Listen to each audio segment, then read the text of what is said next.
மரியாதை கொடுக்காம தேர்தல் நீங்க பார்க்க போறீங்க.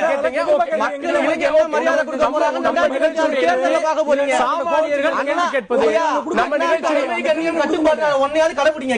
கேட்ட கேள்விக்கு பதில் சொல்லுங்க டைரக்டா. நான் என்ன சொல்றேன், இளைஞர்களை பற்றி இவ்வளவு பேசுறாருல, இளைஞர்களுடைய வாழ்க்கை முன்னேறணும்னு பேசுறாங்கல்ல. நாங்க 75 ஆண்டு கால ஆலமரம் வேப்ப மரம் புளிய மரம் பேசிட்டு இருக்காங்கல்ல. நான் என்ன கேக்குறேன், ஒவ்வொரு குடும்பத்துக்கும் 1000 ரூபாய் கொடுக்குறேன் அதை கொடுக்குறேன் ஒவ்வொரு குடும்பத்து புறவாசல் வழியா டாஸ்மாக்ல வருமானத்தை எல்லாம் நீங்க கொண்டு போயிட்டு இருக்கீங்க. ஒவ்வொரு குடும்பத்துல பெத்தவங்க கஷ்டப்பட்டு சம்பாதிக்கிற காசை டாஸ்மாக்ல கொண்டு போயிட்டு இருக்காங்க. 50,000 கோடி டாஸ்மாக் வருமானம் டார்கெட் வச்சு அவங்க எடுத்துட்டு போயிட்டு இருக்காங்க.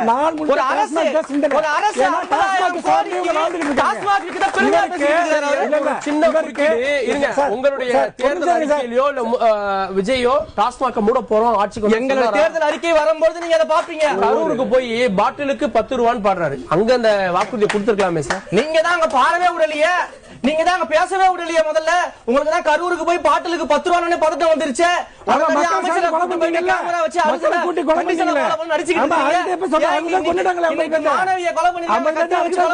அமைச்சர் அங்க போகல உடனடியா. நான் கேட்ட கேள்விக்கு பதில் சொல்ல சொல்லுங்க. 16